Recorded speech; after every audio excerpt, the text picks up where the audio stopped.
What's up, ginormous ballers? Welcome back to a couple more hours of cute, cuddly, wuddly, fluffy StarCraft 2 ass kicking. It's the TeamLiquid.net StarCraft 2 Open, brought to you by DJ Wheat and Chill. What is up? Welcome to the first semifinal of the TeamLiquid.net StarCraft 2 Open for the US BattleNet server. I am DJ Weed, and joining me, as always, is Chill. What is up, brother? How are you today? Are you ready for game number one?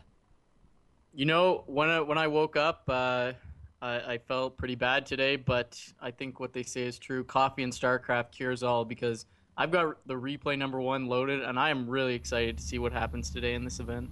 I am as well, and you know, the story as it goes is we're just going to go through each game. We don't know the results. This is just as a surprise to us as it is to you.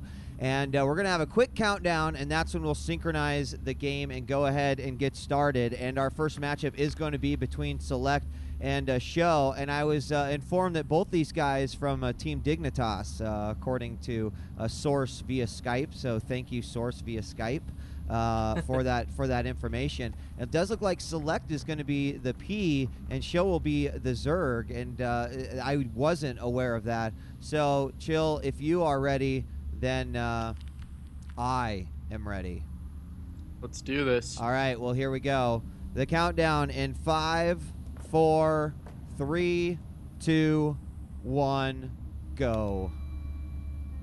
And you know what else? Okay, so this is game one of the semifinals of the Team Liquid Open, the US edition. We are on Zelnaga Caverns for game one, and we have Sjow spawning as Blue Zerg in the top right. Wait. You can't do that yet. You can't do that yet. You know, I always wish that we could be like big production value and be like the GSL and have like cool stuff like, you know, crazy Korean rock metal and stuff. So, you know, we went one step at least. We switched it up a little bit. So, you know, I would like you to say, and over here in the blue base, and give me like a tasteless pause. Okay.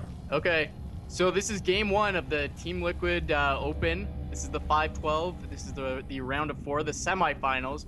Here we are on Zelnaga Caverns. At the top right, we have the Blue Zerg. Dignitas Sjow! And in the bottom left, spawning as the red Protoss, we have Select!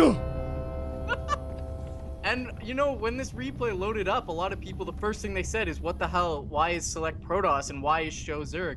As you said in the opening, these guys normally both Terran players, both from the same team, so they said, what the hell, why don't we switch it up? You know, we'll pick races, and that's completely allowed in this event. We see the quick probe coming from Select to try to block the expansion of Sjow, and that's really going to slow him down. Here comes the drone on probe battle, and he puts down the pylon, blocking that. But we can see Sjow immediately reacting by putting down a spawning pool. Not going to have any of that, and he is not happy. It's really funny that these guys are buddies, Jill, because you could just see from the interaction that they're having. You know, we saw some F-bombs thrown out there. They obviously are having fun in this competition. And sometimes that's going to yield the best StarCraft that you can have. You know, so I won't complain if these guys want to just have a go back and forth with one another. And you know, there's a little bit of money on the line here. They're already in the semifinals. The winner of the finals takes home $100 US.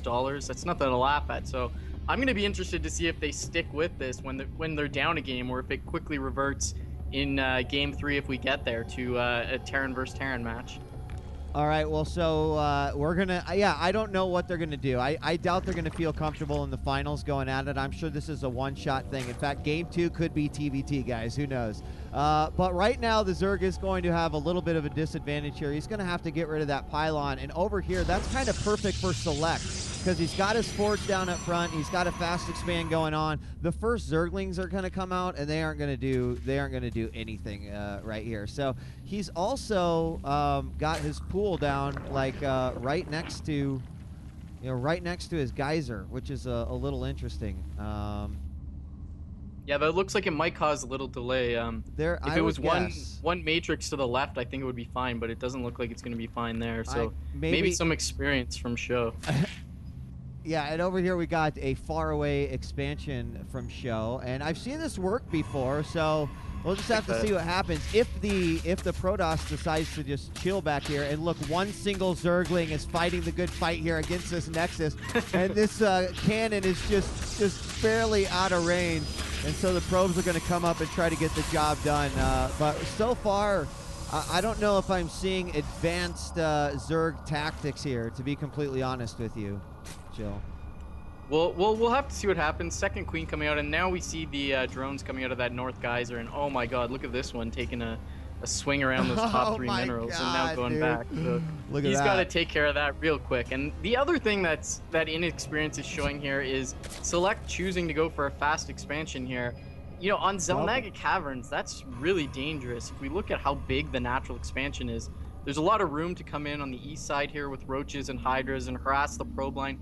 And even though there's a wall up, if you just take out this left pylon, then you know it's just glory days for the Zerg units flooding into the main up that ramp. So I'm a little bit nervous for Select. Any sort of early aggression could put him on the back foot.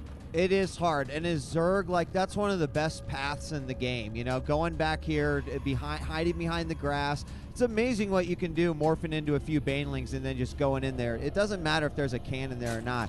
Now, we did have this probe out here scouting from Select, but it completely went past this area. He's like, there's no way that he is going to be expanding there. But what he is going to find, which will be nice, is his natural going up. So he figures, okay, he took out the pylon and he put down his natural. So he may think that he sort of covered that area good enough, and that could actually turn out to be good for him. First couple roaches are out, and back here it's just now starting to build up the army for Select. He's got a couple of zealots out and a couple of cannons, and he's just probing away and having a good old time. There's another gateway down here, but you know, all in all, we just got warp tech going up. So, I mean, he's going to just start building his army right now. You know, I'm surprised how responsible Select is being not building more cannons. So I don't know if that's inexperience or if he's kind of calling Shjow's bluff here. Because if I go into the Zerg main, I see the natural is just coming up, and I see no lair, I'm thinking some sort of roach all in. But, you know, he's not overreacting. He's not throwing down extra cannons. He's just focusing on the fundamentals here. Chrono boosting out +1. Getting his warp gates up, not doing anything too fancy here. So, you know, really keeping himself in the game, setting himself up to be in a good position going to the mid game here as Protoss. Well, you know, and what'll be very, I'm curious about, Chill, is the fact that he doesn't know about this third base right now. So you know, just double checking the vision. He doesn't have any idea about it. So from that respect, he may think he's comfortable, but Zerg being that one base ahead could really help out. Now, it's all a question of where is the tech going, and the lair is actually really late, but he is going to get this expansion up. So I have a feeling he's just going to be sitting on a lot of minerals unless he just goes crazy amounts of Zerglings. And that may be exactly what he's doing, is now 8 Zerglings going to come out. So he's got these roaches. He could actually do a pretty damaging push here. And here come the Stalkers. Now this is where it's going to get a little nasty, as it looks like Select might choose to move out here. And he's got +1 on those Zealots, so that's going to make them very strong against everything Zerg has. If we take a look at the income tab, you don't see much of a good saturation for Zerg here, the blue Zerg player. Down 7 harvesters, but you know, mining almost 100 more minerals per minute. And that's just a function of how the smart AI works in SC2. You don't need that many drones to keep up in economy. So we can really see Sjow is getting huge value out of that 3 o'clock expansion now. Now he's just got to turn it into an army so he can live this gateway push and then move on to some sort of tech switch to deal with whatever sort of robotic unit is going to come out of Select's Protoss army. Now Select is going to be coming up the right side now. He has another opportunity to come on in, but I do think that they might meet, although we are going to see Sjow move his army back. So taking that Zelnaga is still not going to give him vision yet.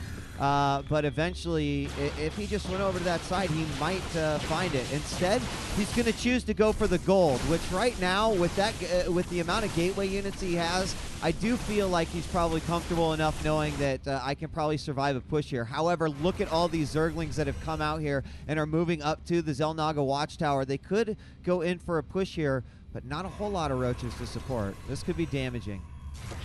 Right, we see a lot of Hydras coming out. Hydraless range not researched yet. Looks like the Zerg player going around to the west side going to be met by Select here. No force fields. Oh, a few, but Zerg escapes, slips by another one. A lot of sentries out there, so he might as well have given it a shot with the force fields. A lot of Zerglings out for Sjow, and he's got another Evolution Chamber out now, working on Carapace level 1. And, I'm surprised at the level of play we're seeing here. Not the greatest, but very solid. What the two players are doing, controlling their units, dancing back and forth, making the right decision. It does look like they have spent a little bit of time practicing these races at least. And now here comes the Protoss player moving in. Zerg says he's not ready for it, backing up a little bit.